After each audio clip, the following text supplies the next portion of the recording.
Hello everybody, I'm Ryan Donnelly from the School of Pharmacy at Queen's University in Belfast, and I'm delighted to have been invited to speak at the first international conference on micromachines and applications. My talk today will be around about the area of microarray patches, particularly looking at high dose drug delivery and how such systems can target a range of global healthcare challenges. I'm going to talk about conventional microneedle strategies first to set the scene. I will then move on to talk about how if we can change our mindset to consider delivery of high doses of poorly water soluble drugs, how we can open up a number of possibilities. I will talk about the design and manufacture considerations associated with high dose drug delivery using microneedles, and then look in particular at various dissolving microneedle strategies that can achieve this. And finally, I will finish on some important patient and translational considerations. So microneedles, as the name suggests, are arrays of tiny projections on a solid patch, and they can be in all sorts of shapes and sizes and can be made from numerous materials, including metal, elemental, silicon, glass, but most commonly polymeric materials. And what these microneedles tend to have in common is that they tend to be shorter than 1 millimeter in height, and they tend to be arranged on small patches around about 1 square centimeter. So because the patches are small, we tend to only really be able to deliver potent substances with conventional microneedles. So intradermal vaccine administration would be the most common use. Alternatively, we could do systemic administration of a very potent drug like insulin, for example. Or we could do local drug delivery. We want to target a disease or infection of the skin. Microneedles don't cause pain and they don't cause bleeding because they don't penetrate deep enough into the skin. What they do is to breach the skin stratum corneum barrier, and that means that we can deliver a range of different types of substances.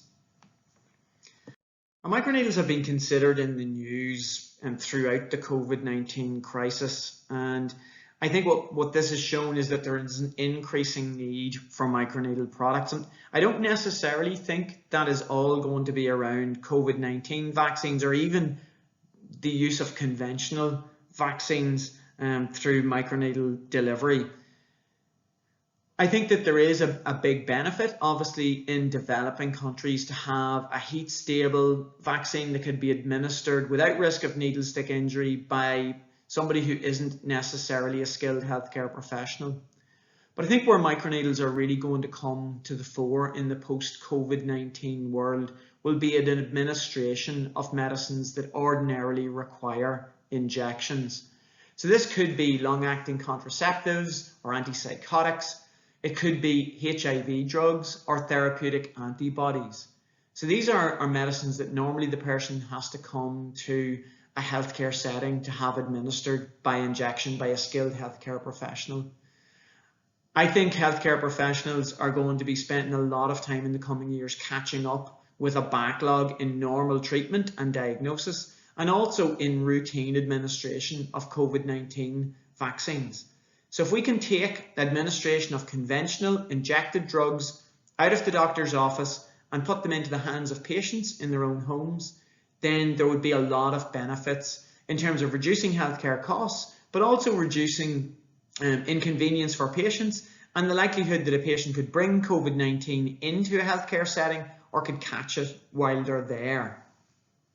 And so this opens a range of possibilities, but we will have to innovate in terms of our microneedles to make this possible.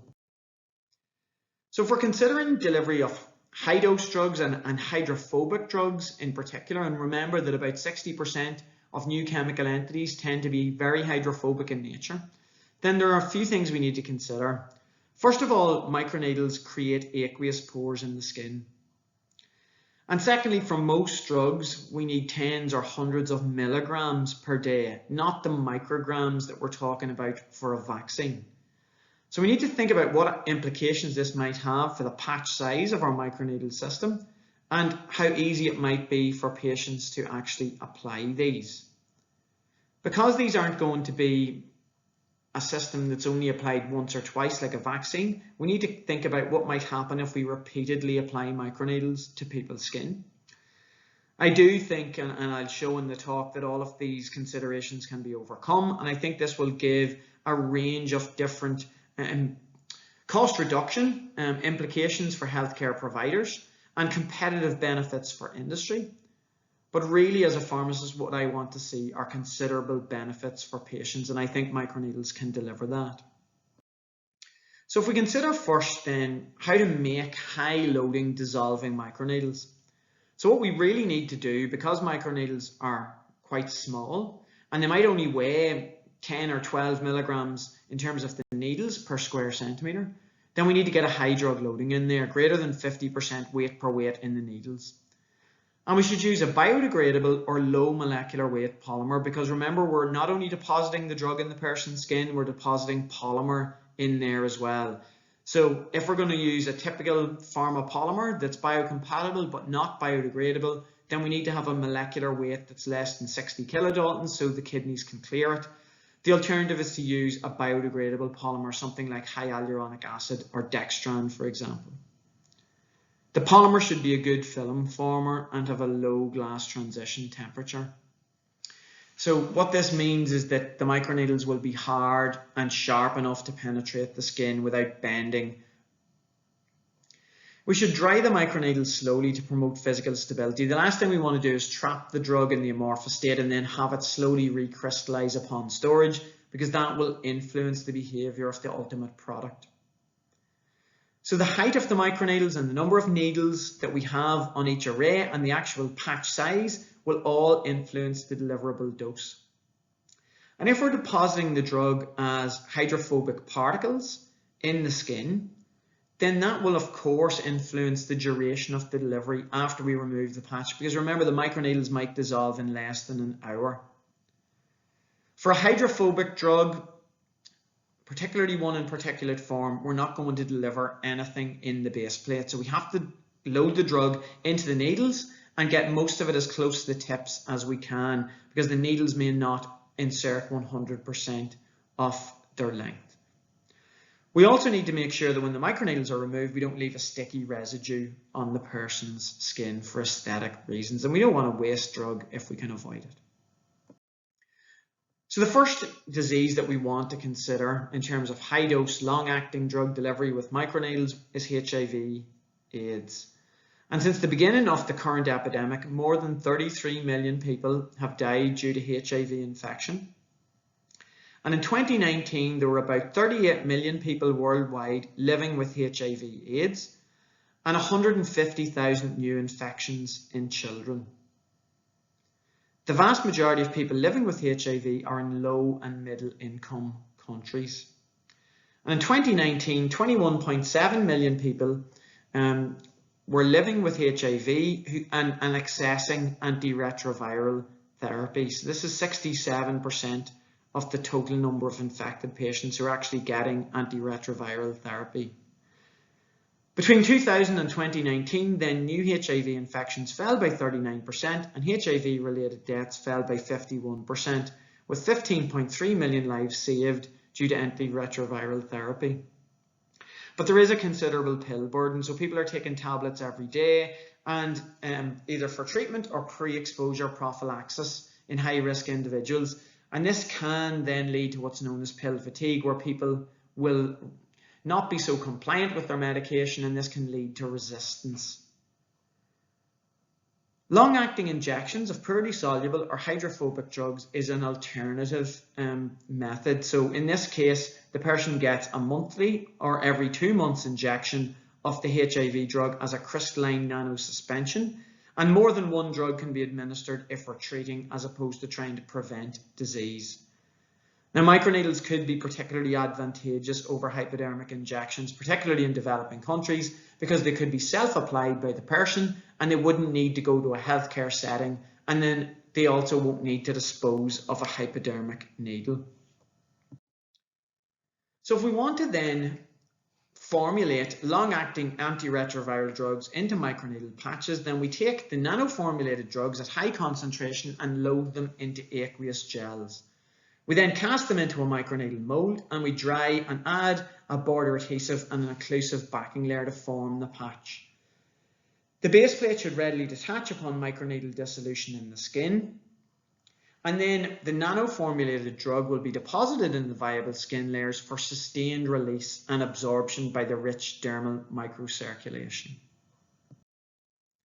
So this is the first study that we did, and thanks to PATH and USAID for funding the work, and Janssen for providing rilpivirine. So rilpivirine is a long-acting antiretroviral drug normally given by injection. We took the rilpivirine crystalline drug nanosuspension, we loaded it into the microneedles, and we applied that to the skin of rats. As a control, we administered the same nanosuspension as an intramuscular injection, and we followed the plasma levels over a 56-day period. And we found that the microneedles performed extremely well relative to the intramuscular injection, including in terms of drug content in vaginal tissue, because remember, heterosexual transmission is the most common route of HIV transmission. It's very difficult to do allometric scaling for long-acting drugs because they exhibit flip-flop pharmacokinetics, where overall plasma exposure is dictated by the dissolution phase rather than the elimination phase of the drug. And so it's very difficult to work out a patch size for a person based on rat data. We have had a go at this, and we estimate that for 7 days human treatment, in other words, to maintain the drug above therapeutic plasma levels, we might need a patch between 25 and 30 square centimeters, which is extremely possible in terms of manufacture, in terms of a microneedle patch that size, as we will see later on. The next compound we considered was etravirine, and we realized that nanosuspensions can be quite expensive to produce. So we looked at just including the plain powder out of the bottle into the gel to make the microneedles, and then we also then made a nanosuspension. And we applied both microneedles independently to the skin of rats, and then we looked at an intravenous injection because there is no intramuscular injection product for etravirine. And as expected, with the intramuscular injection or the intravenous injection, we got a rapid peak of plasma levels of etravirine, and then they declined over a 10-day period or so. What we did see for both the microneedles containing the powder form of the drug and the nanosuspension was sustained plasma levels above the therapeutic plasma level for around about a month. And we think then that this shows that microneedles can be used in long-acting delivery of etravirine as another HIV compound. The next compound we looked at was CABOTEGRAVIR. So again, used in long-acting prevention and when combined with rilpivirine, treatment of HIV when given by injection.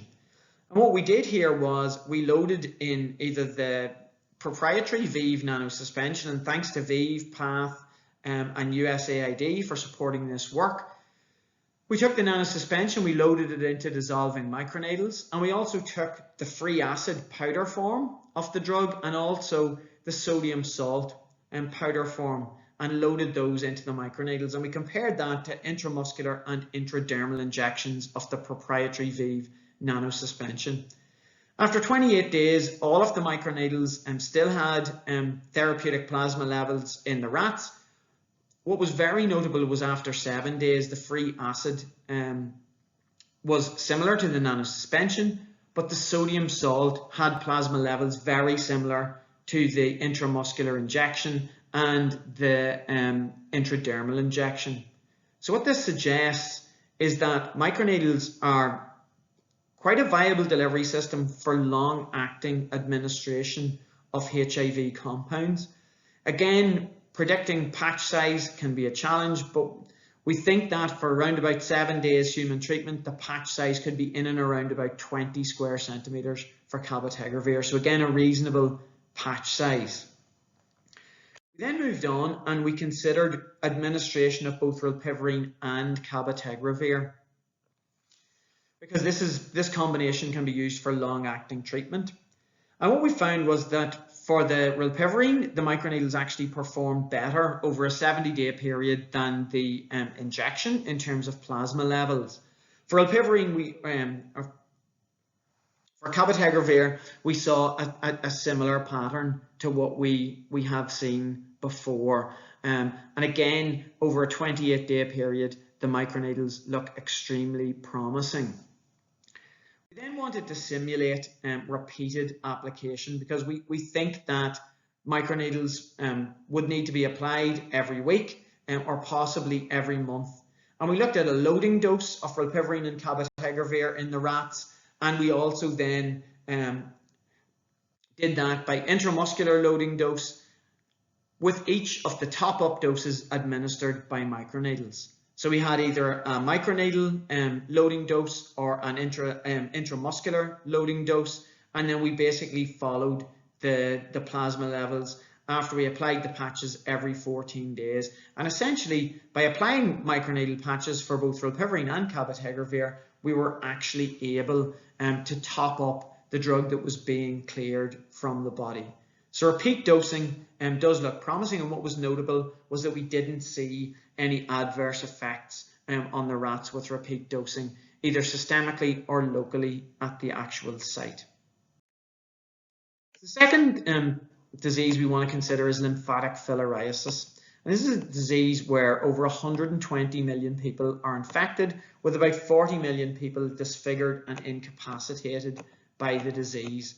So basically what happens is the person gets an infection of microfilariae in the bloodstream, and they end up then with adult worms in their lymph node. And this causes damage to the lymphatic system, which can impair drainage of fluid from the limbs in particular. And this causes this elephant syndrome in patients where their limbs swell. Whenever drugs to treat lymphatic filariasis are administered orally, they penetrate poorly into the lymphatic system. However, it is known that if you can deliver particles of less than 100 nanometers into the intradermal space or intramuscular space, you can target the lymphatic system. So loading antifilarial drugs, both anthelmintics and antibiotics, that actually target not only the worm but also the bacteria that symbiotically lives in the belly of the worm, then you could potentially have much better treatment of lymphatic filariasis. So what we did here was we loaded the drugs into solid lipid nanoparticles, and we placed those into microneedles, and we applied them to the skin of rats, and then we did an oral control, and we looked at the levels in the lymphatic system.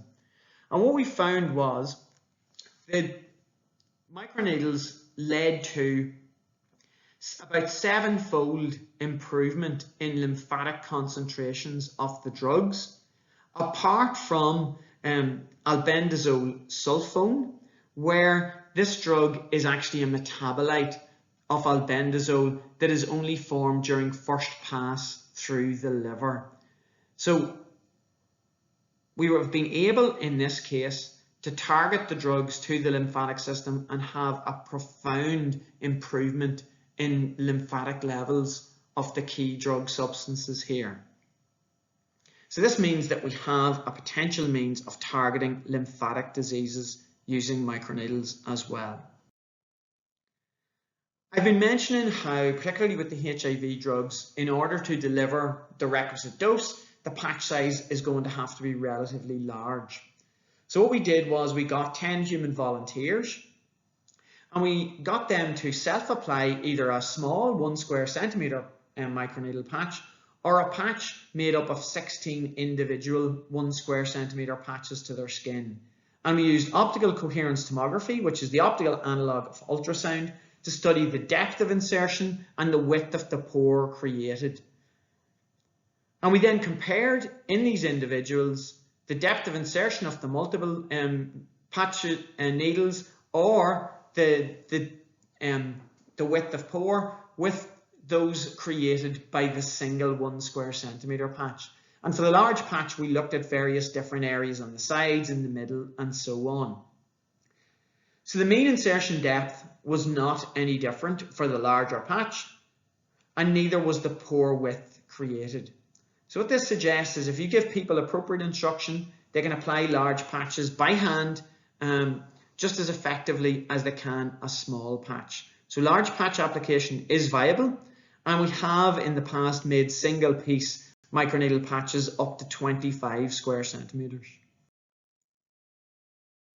Most of these medicines will have to be repeatedly dosed using microneedles. So we took a series of nude but fully immunocompetent mice, and we applied microneedles to their skin on a weekly basis for 5 weeks, and we looked at skin appearance. And at the end of the 5-week period, we found that that had not changed. We couldn't see any evidence of polymer deposition in the skin of the mice. And when we measured transepidermal water loss to assess skin barrier function, we found that that was also unchanged relative to control. We then looked at immune response, and in this case we had 2 microneedle designs. So there either was 11 by 11 or 19 by 19 arrays of 600 micrometer needles. And we looked at 3 formulations. So the acid polymer Gantrez S97, the neutral polymer PVP, and then swellable microneedles that didn't dissolve in the skin and would be neutral in nature. We found that there was no immune response relative to control, and needle density had no effect, and there was no significant difference whether the microneedles dissolved or swelled in the skin. And this was measured by immunoglobulin G levels. We then measured interleukin-1 alpha and again found no significant difference relative to control. Needle density had no effect, and even the low pH of the Gantrez system had no significant impact. We also looked at infection as indicated by C-reactive protein, body temperature and weight change, and again there was no indication that repeat application of microneedles caused infection. So I think that microneedle systems are very promising for high dose delivery, whether we're targeting specific compartments in the body or whether we're doing long-acting delivery of hydrophobic drugs. We can deliver more than one molecule at the same time, and I think that such systems really do have the potential to address global healthcare challenges, particularly in the post-COVID era. Of course, we still need to do some work on understanding pharmacokinetics and comparing between animals and humans, particularly for long-acting drugs where flip-flop pharmacokinetics are in operation. We've recently been very fortunate to receive a large grant from the Engineering and Physical Sciences Research Council to de-risk our delivery platforms in accordance with regulatory advice. We basically will show that the delivery systems are safe and that polymer can be cleared from the system readily, and then develop a bridging program that we can offer to any industrial partner and that will be applicable to each drug that they may wish to be delivered, where they only need to show then that administration of their drug molecule doesn't cause any unusual effects. The microneedles field has made considerable strides in terms of manufacturing scale-up and GMP production over recent years. So we're now confident that a product can be manufactured for the market. Ultimately, we will be involved in macaque studies, infection models for HIV, and also clinical trials to show that the microneedles will deliver the molecules effectively in humans, and we're working towards both of those at present. Ultimately, we would expect to see microneedles commercialized within the coming years, and that this will lead to considerable patient benefit. So that concludes my presentation. All that remains for me is to thank the many sponsors of our work, and also to thank the members of my group for all of their hard work and innovation in bringing this work to fruition. Thank you.